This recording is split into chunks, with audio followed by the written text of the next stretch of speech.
Hey, welcome, all my right thinkers. Thanks for tuning in and check out your boy, P-Funk, thinking right out here in the lab. And yeah, I'm in the book doing what I do for you. I got something nice for you today. Let's get the party started. We're going to talk about the ancient history of the serpent power. It's all about the serpent power. Explain. Let's go. Rightism, 25 rules to live by. Storytelling, story with a message. There's a message in my stories for life. I give life lessons. You tune in and receive them. I appreciate you. We got a good thing going. Let's do what we do. Right thinking, mission, and I'm on it, is to enlighten, inspire, educate, and motivate you, the individual, to a higher spiritual level of enlightenment. Right thinking's way of life through mental and spiritual discipline. Practice daily will help and guide you to attain your goal of reaching spiritual enlightenment, aka know thyself. My mission is that all right thinkers know thyself. If you're a right thinker, your goal is to know thyself. You see where we're going with this? Let's get there together. So I asked the question, do you know you? You will when I'm through. That's the goal. It's rhetorical, but if you don't have the answer for yourself, tune in. I can help you with that. That's what I do. A person who knows not and knows not that they know not is foolish. Disregard them. A person who knows not and knows that they know not is simple, but you can teach them. That's why I do what I do. For you, I appreciate you too. Stay tuned. I got more for you. A person who knows not and believe and think that they know is dangerous. Avoid them. I do. A person who knows and knows not that they know is spiritually asleep. I can awaken them. I'm a spiritual alarm clock here too. Wake you up with knowledge of self. That's what I do for you. A person who knows and knows that they know is wise. Follow them. All these persons reside in you. Right thinkers, know thyself. And to my eye, be true. I got my little card here. I can keep my lines and keep it straight. I won't get confused so much. I figured that part out, so I won't lose my space as much. All right, let's go. Let's talk about right thing. Let's talk about the ancient history of the serpent power. Continue. I just gave you the last lesson. I'm continuing on. Now, we're on page 69. We moving. Now, the ancient history of serpent power begins in ancient Egypt. We know that. But the evidence for this came from the ancient Egyptian Sphinx, which has now been dated to at least 10,000 BCE because, like I told you, being a horoscope zodiac buff, I know that the sign of Leo was in 10,000 BCE. That what the building of the Sphinx was. As above, so below. They made heaven on earth, so they did, conceptually. And same thing with the pyramids. But it's over 10,000 years old, or older, again. But next to the iconograph of the Indus Valley reliefs depicts the practice of serpent power technology. Next, it appears where? In China, and then all the rest of the world. So it's getting around. It's getting around, okay? Like anything else, like my man Tupac, it get around. But now the Bible, some vague references to the 7 demons that were cast out of Mary Magdalene. Don't have a clue what that is, what that means, have no idea. Then you got Jacob's ladder, the 7 rings, or the 7 seals. Masons, we got 7 liberal arts. They are at what? They are to be opened. And the tree of life. I gave that part of the book. I read that to you. Went through that book already. But the ancient Egyptian Greenfield Papyrus and the ancient Egyptian book coming forth by day, which are both trustees of the Assyrian resurrection religion of ancient Egypt. Okay, they follow the Assyrian myth. Contain important teachings. Here you go. The important teachings in reference to what is today known as Kundalini Yoga in India. They made a big thing. I told you that. Gave you a little lesson about the colors and the steps. But we explored both of these in the book of Egyptian Yoga. Gave you that. And the philosophy of enlightenment. Gave you that. Got both those books. And here we will discuss some more, but a little more advanced theories related to the serpent power. And the first level of serpent power, yoga, is meditation. There is an audio tape meditation series which follows along with this section. If you choose to purchase that, I don't use those things. If you're interested in the audio workshop and the meditation, music context, contact the publisher of this book and the distributor. I get that information if need be download, I get it to you. All right. But the subject of life force energy is what we're talking about. And the sublimation, there you go, of sexual energy into your spiritual energy exists many thousands of years ago, where in Egypt, prior to its development in modern India, under the name Kundalini Yoga. It later appears in many parts of the world, but it did not find extensive documentation to the sage of India composed a voluminous scriptures in relation to the Kundalini Yoga. He put it in the map, on the map, so to speak. As an Indian chakra system, the Egyptian 7 powers are related to the 7 energy centers in the subtle body. They are not visible to the ordinary eye. Nobody says, "How you know it's there?" Okay, again. But they are located in the same space of the physical spinal column, though not in the same place, or the same plane, as the physical body. But they are linked to the awakening of one's spiritual powers and consciousness. The stem of your brain connected to your spinal column. It stems out the nervous system, go all out the body like a tree. That's what it said, the tree of life. And it's pretty much just like that. But as one progresses on what they call your spiritual path of evolution or enlightenment, while either purposely employing a yogic spiritual discipline. I live spiritually disciplined. I hold myself accountable to do what I know is spiritually right. That's all it is. Stick to it. And you study, and then study after study, you apply your spiritual and philosophic scriptures. You have to manifest them, apply them in your life, and have reflection and meditation on learning through the process, again, of trial and error. These centers will automatically open. When you living right, that's how I got mine open up automatically. I started just living right. I didn't know what was going on. I just know something was going on inside. I don't know what the hell it was, but that's what happens. It automatically happens, allowing one to experience increasing communion with your higher self, aka God. That's the connection. When that pineal gland opens up, Scooby-Doo, roll. Now you got a whole nother thing going on up in your own head that if you ain't prepared, I'm trying to prepare you for that. That's what I'm doing to get you ready. Because if you follow my instructions, that's going to happen. Simple. But the process of raising one's spiritual power may be aided by specific exercise. I gave that with the concentration, such as concentration, proper breathing, all these I gave you, meditation on the meaning of the spiritual symbols and signs, and surrendering to the will of your higher self. I hold myself spiritually accountable to do what I know to be right. The things that I study and teach, I live. Simple. Now, these teachings, these techniques allow you to transform right there. Transform. That means you can go from one stage to another. You can't do it without this. Transform one's waking personality so that one now may discover their innermost self, God.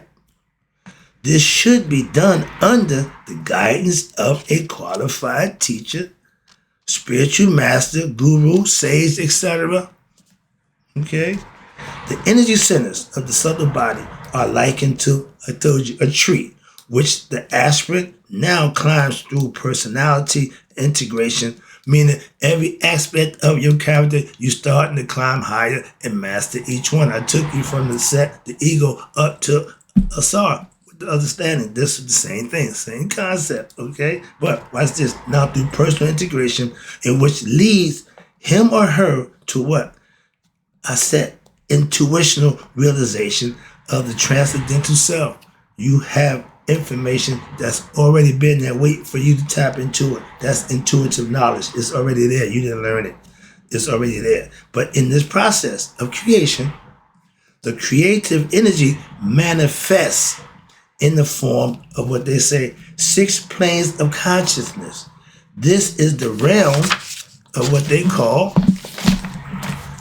the phenomenal reality, including your physical body, your astral and your mental existence, all 3 phases. Most people function, watch this, on the level of the first 3 energy centers. Those are fight or flight, sexual, and being in control.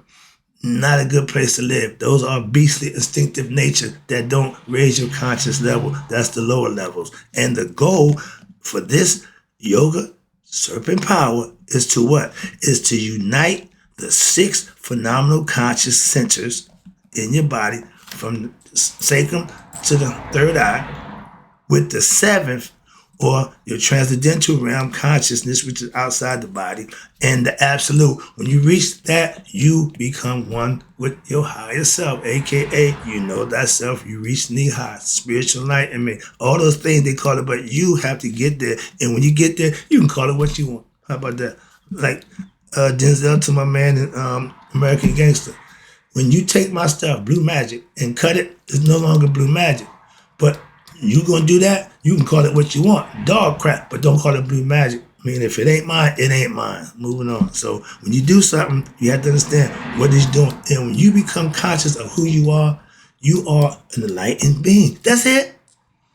This absolute is what various religions, watch this, and all of them referred to by what? Different names. I just told you, such as, you ready? Now these are all the names. Kingdom of Heaven. Jesus told you that. Asar, I tell you that from the Egyptian concept. Krishna, Indian. Brahma, Hindu. The Tao, China. God, us. Higher self, again, Egyptians. Goddess, Christ, Buddha, etc. They all got a name for it. But the name ain't the issue, it's the action. That's what you need to focus on.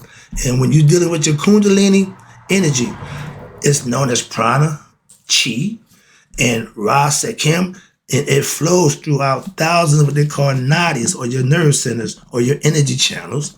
If any of the energy channels, watch this, are blocked or oversensitized, what happened? Now you run the risk of having disbalance, or we call it dis-ease. And it can arise causing illness in your mind and even in the physical body. There are 3 most important channels through which the serpent power flows. In India, they call it, it's known as Shushana, okay?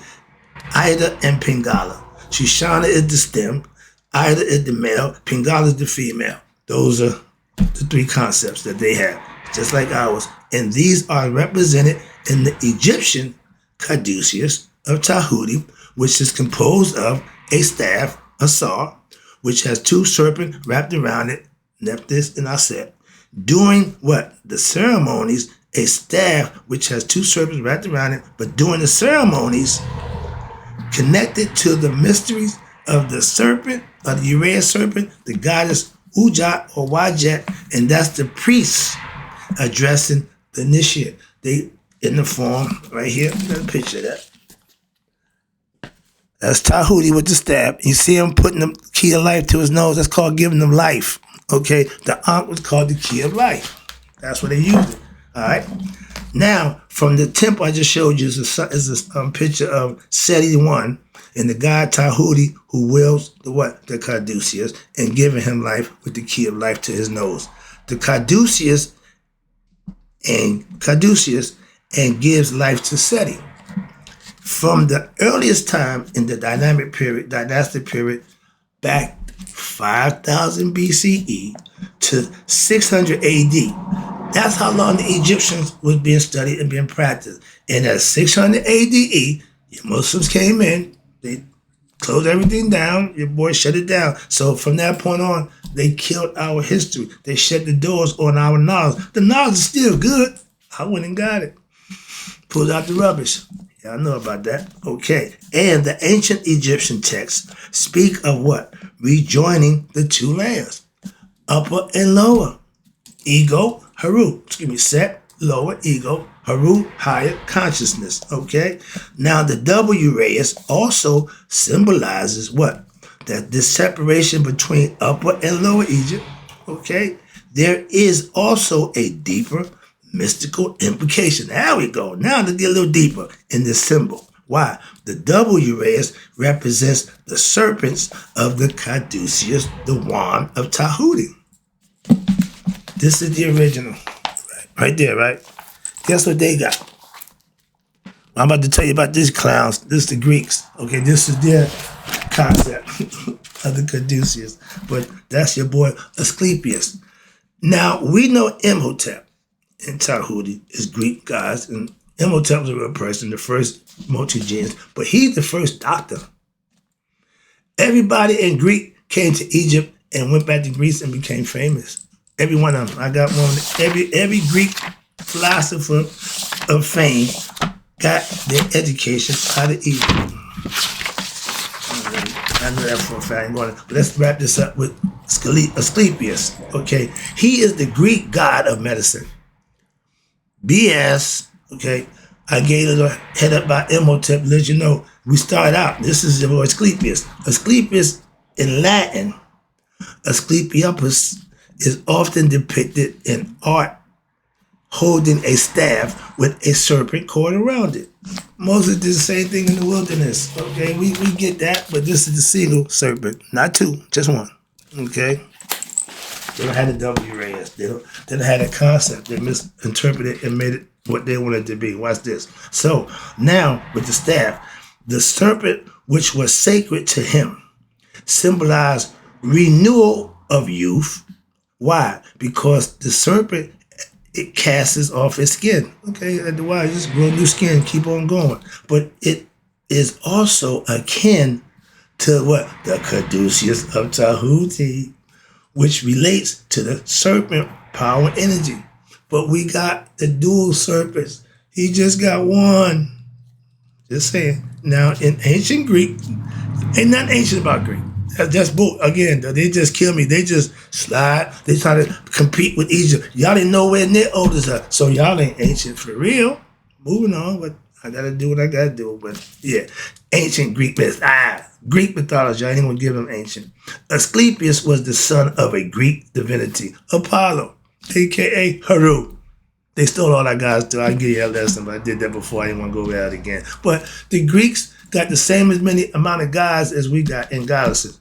But they took all ours and just renamed them. Moving on, so a little heads up. I'll keep throwing that in there. But you got the Greek Apollo and his wife Coronis.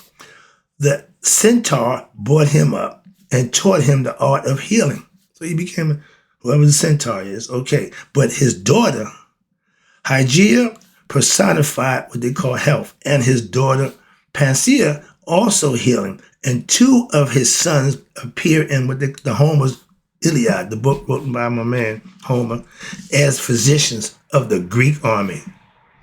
So his whole family, pretty much, Asclepius' whole family became doctors. Okay, their supposed descendants were called Asclepiadae, formed a large order of priests and physicians. The sacred secrets of medicine belonged only to them. This one I got to follow it. And were passed on from who? Father to son. Masons. If your father a Mason, you should be a Mason. Just putting it out there. Moving on. My old man didn't bring me in. Okay? But let's get back to this list. I'm going to have to wrap it up with this. The Asclepiadae practiced their art in magnificent temples of health, and they called it Asclepia, which is the temples were actually what? Sanatoriums, which was equipped with what? Gymnasiums, baths, and even theaters. It was a learning center. It was like we had the Boys and Girls Club. Had a little bit of something going on for everybody, okay? Variety. But now the patient, what happened? Back then, the patient was first put to sleep. Why? So that his dream or her dream can be interpreted by the priest. Was supposed to finish directions for treatment, and all cures were recorded, you ready for this? As miracles. Yeah, because of that nonsense you trying. If it worked, it's a miracle that it worked. But they wasn't too proficient. The Egyptians was masters of the health and all the operations and all that stuff like that. So the Greeks just jumped on and everybody think they this. No, they ain't all that. So let me wrap this up. And they show you the guy here. This is him. Big fat white man.